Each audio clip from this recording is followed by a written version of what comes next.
Il est écrit dans Romains 3, verset 23. Nous étions tous en Adam. Adam était le chef de l'humanité. Et quand Adam a péché, la Bible dit que tous ont péché. Et ils ont été privés, pas de la prière. Ils ont été privés, pas de la religion, mais ils ont été privés de la gloire de Dieu. C'est-à-dire de la glorieuse présence du Dieu vivant. Et automatiquement, quand Jésus est venu, Jésus a brisé le mur qui séparait le Père de ses enfants. Et Jésus, par son sang, il nous a réconciliés. Et nous pouvons même toucher le Dieu du lieu secret. Nous pouvons nous tenir dans la présence du Dieu qui a créé l'univers et être là, communion avec lui, parler avec lui, converser avec lui. Toi qui te bats pour connecter avec des hommes, tu te bats pour avoir des faveurs auprès des hommes. Si seulement tu te battais pour connecter avec le divine, avec le Dieu vivant, imagine que lui et toi, vous deveniez les meilleurs amis sur la terre. Et Jésus nous a recommandé, on l'a vu, entre les mains du Saint-Esprit. Lorsqu'il partait dans Jean, parmi les passages, Jean 14, verset 16, Jésus a dit, moi, je prierai le Père et il vous donnera un autre consolateur, quelqu'un qui est exactement comme moi. Je suis sur la terre comme votre consolateur, c'est-à-dire votre paraclet, votre avocat, votre guide, votre intercesseur, votre soutien, votre capacité, votre assistant. Je viens pour vous aider parce que depuis le ciel, le Père sait que les hommes ne peuvent absolument rien faire. Le monde dans lequel les hommes ont été créés, les hommes eux-mêmes ne comprennent pas comment fonctionne ce monde. Les hommes ne comprennent absolument rien. Les hommes ont des yeux mais ils ne voient pas. Ils ont des oreilles mais ils n'entendent pas. Ils ne savent même pas ce qui concerne leur destinée. Et d'ailleurs, l'homme ne sait même pas que la terre sur laquelle il habite est une terre qui était déjà occupée. Ils ne savent même pas quelles sont ces créatures qui sont sur la terre. Comment toi-même tu ne sais pas?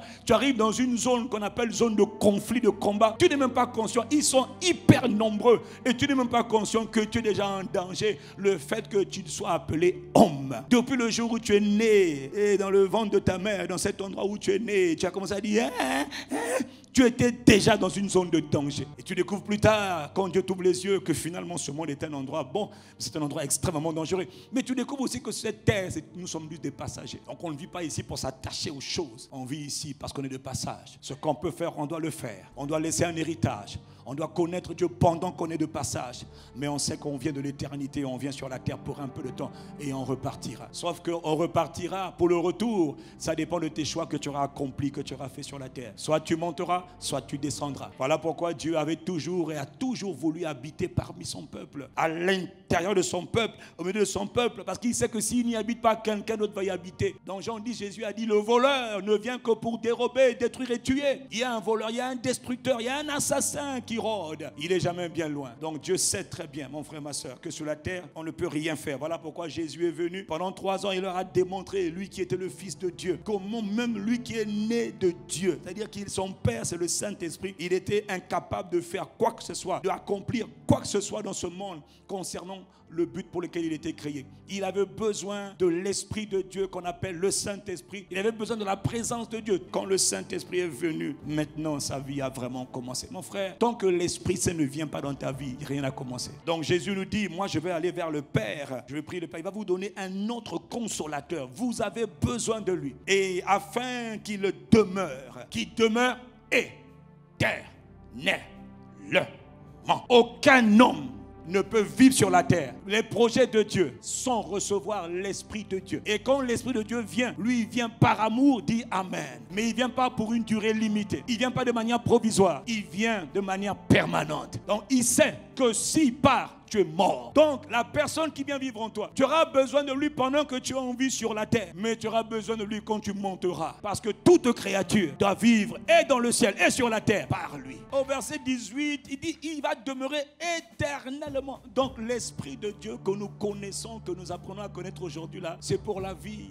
Et puis il dit, je ne vous laisserai pas orphelin. Enfin, réfléchis aux paroles du Maître.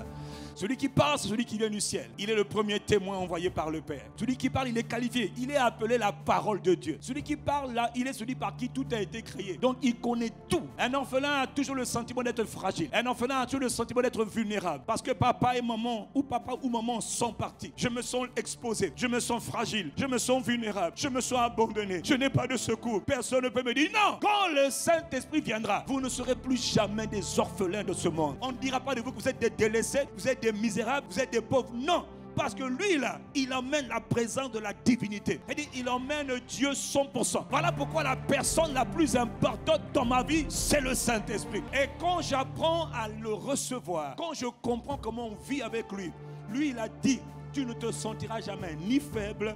Quand tu te sentiras faible, il te montre le mécanisme pour être fortifié. Quand tu te sentiras down, c'est-à-dire démantelé à terre, il te montrera comment on fait pour se relever. Quand tu te sentiras pauvre et misérable, il te montrera comment on fait pour devenir fort et riche. Et avec lui, il n'y a que des avantages. Et plus tard, Jésus dit même, quand il viendra, il vous enseignera tout. Écoute bien, j'ai découvert que l'homme ne peut rien.